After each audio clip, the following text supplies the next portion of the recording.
నమస్తే, welcome to Sravya TV. నేను శ్రీదేవి. ముందుగా హెడ్లైన్స్ చూద్దాం. బోడుప్పల్ నగరపాలక సంస్థ 21 డివిజన్లో పర్యటించిన కమిషనర్ వేణుగోపాల్ రెడ్డి, కార్పొరేటర్ సుమన్. చోరీకి గురైన ట్రాక్టర్ దొంగను పట్టుకున్న నిజాంపేటలో పోలీసులు.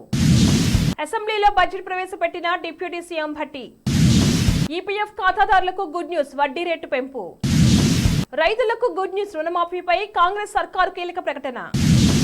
ఇల్లు లేని వారికి తీపి కబురు చెప్పిన తెలంగాణ సర్కారు.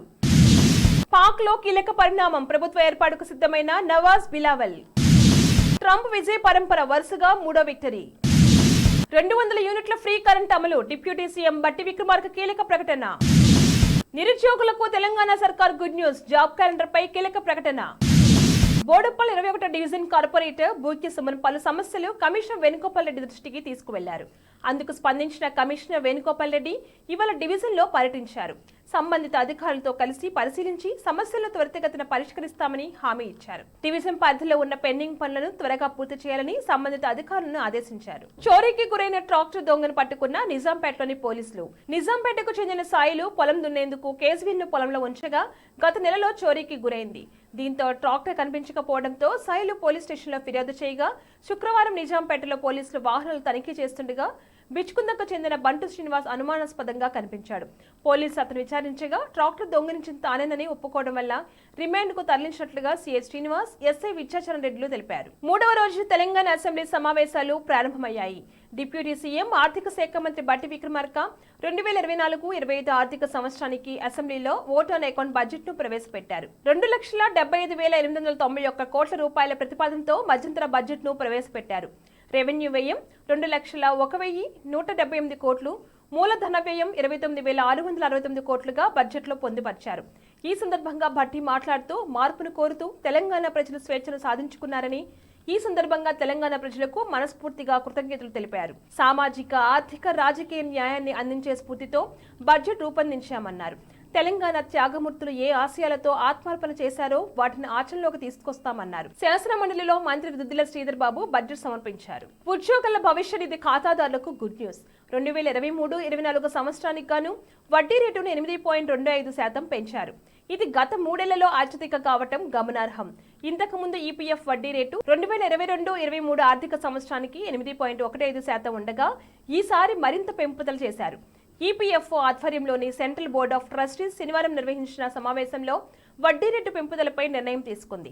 దీనికి ఆమోదం లభించడానికి కేంద్ర ఆర్థిక మంత్రిత్వ శాఖకు పంపనున్నారు. ప్రభుత్వం ఆమోదించిన తర్వాత 2023-24 ఆర్థిక సంవత్సరానికి వడ్డీ రేటు 8.25%గా పేర్కొంటూ అధికారికంగా నోటిఫై అవుతుంది. ఈ నిర్ణయంతో దాదాపు 6 కోట్ల మంది చందాదారులకు లబ్ధి జరుగుతుంది. గతంలో 2015-16లో ఈపీఎఫ్ వడ్డీ రేటు 8.8%, 2016-17లో 8.65%, 2019-20లో 8.5%గా ఉంది. తెలంగాణ అసెంబ్లీలో శనివారం డిప్యూటీ సీఎం ఆర్థిక శాఖ మంత్రి బట్టి Vikramarka vote on account budget ను ప్రవేశపెట్టారు. ఈ సందర్భంగా ప్రభుత్వం రైతు రుణమాఫీపై కీలక ప్రకటన చేసింది. ఎన్నికల ముందు ప్రజలకు హామీ ఇచ్చిన విధంగానే రైతు రుణమాఫీ పథకాన్ని అమలు చేయబోతున్నామన్నారు. 2 లక్షల రూపాయల రుణమాఫీపై త్వరలోనే కార్యాచరణ ప్రారంభమవుతుందని బట్టి తెలిపారు.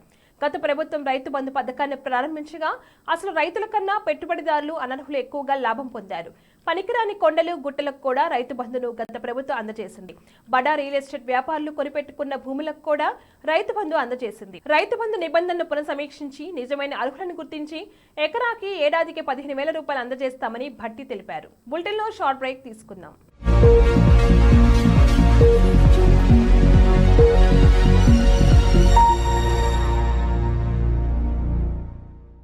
నమస్తే.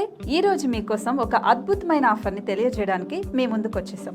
ప్రస్తుతం మార్కెట్లో ఒక కొత్త ఇల్లు కొనాలి అంటే మనం ఎన్నో రకాలుగా సెర్చ్ చేస్తూ ఉంటాం, ఎన్నో ఫీచర్స్ని మనం చూస్తూ ఉంటాం.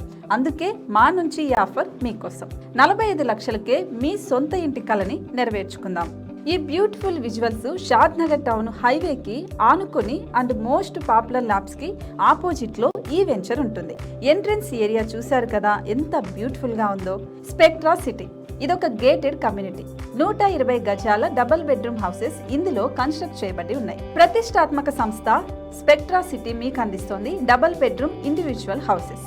టోటల్ హౌస్ వచ్చేసి మనకు 120 స్క్వేర్ యార్డ్స్ లో ఉంది, అంటే 120 గజాలు.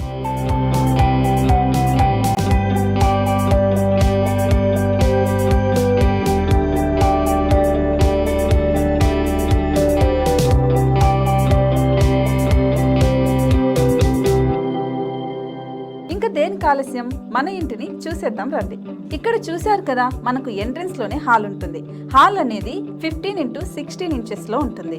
ఇప్పుడు చూస్తున్నట్లయితే మాస్టర్ బెడ్రూమ్. ఈ మాస్టర్ బెడ్రూమ్ అనేది మనకు 12x10 ఇంచెస్ వస్తుంది. దీనికి అటాచ్డ్ బాత్రూమ్ కూడా ఉంటుంది. ఇప్పుడు చూస్తుంది సెకండ్ బెడ్రూమ్. ఇది కూడా 12x10 ఇంచెస్ వస్తుందండి. ఈ బెడ్రూమ్ కి నెక్స్ట్ మనం ఇప్పుడు కిచెన్ లోకి ఎంటర్ అయిపోతున్నాం. కిచెన్ అయితే ఈక్వల్ ఇంచెస్ లో ఉంది. 8.5 x 8.5 విస్తీర్ణంలో ఉంది. అండ్ ఈ వరండా టెర్రస్ పైకి దారి కూడా ఉంది.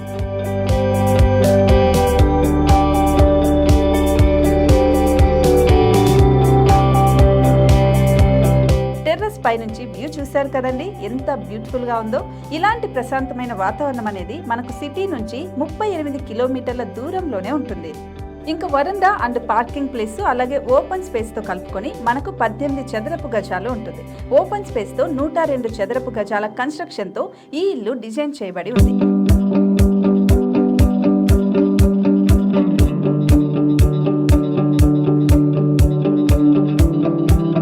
మొత్తం gated community and present 70 houses మనకు కన్స్ట్రక్ట్ చేసి ఇస్తున్నారు. అందులో 45 హౌసెస్ మాత్రం సేల్ అయిపోయాయి. ఇంకా 25 మాత్రమే ఉన్నాయి. అలాగే లిమిటెడ్ ఎడిషన్స్ మాత్రమే ఉన్నాయి. హైవే రోడ్డు నానుకొని తూర్పు పడమర ఫేసింగ్ కి నిర్మాణమై ఉంటాయి. షాద్ నగర్ లో MSN ల్యాబ్ కి ఎదురుగా ఉంది ఈ డబుల్ బెడ్రూమ్ ఇండిపెండెంట్ హౌసెస్. మిమ్మల్ని ఆహ్వానిస్తున్నాయి. మనకి వెంచర్ ఓవరాల్ గా ఎగ్జిట్ నెంబర్ 16 నుంచి 38 కిలోమీటర్లు వస్తుంది. అలాగే కొత్తూరు జంక్షన్ నుంచి 15 కిలోమీటర్స్ మాత్రమే ఉంటుంది. షాద్ నగర్ మున్సిపాలిటీ పరిధిలో నేషనల్ రిమోట్ సెన్సింగ్ కి ముందే ఈ వెంచర్ ఉంటుంది. నగర కాలుష్యానికి దూరంగా స్వచ్ఛమైన ప్రకృతికి దగ్గరగా రూపుదిద్దుకున్న సుందరమైన డబుల్ బెడ్రూమ్ ఇండిపెండెంట్ హౌసెస్ ఇవి. ఇప్పుడు సొంతం చేసుకోవడానికి సంసిద్ధంగా ఉన్నాయి. కేవలం 45 లక్షలకే సరసమైన ధరలతో మిమ్మల్ని ఆహ్వానిస్తున్నాయి. ఇంకెందుకు ఆలస్యం, కింద స్క్రోల్ అవుతున్న నెంబర్ కి డయల్ చేయండి. వెంటనే సైట్ విజిట్ స్లాట్ ని బుక్ చేసుకోండి. మీ సొంతింటి కలని నెరవేర్చుకోండి.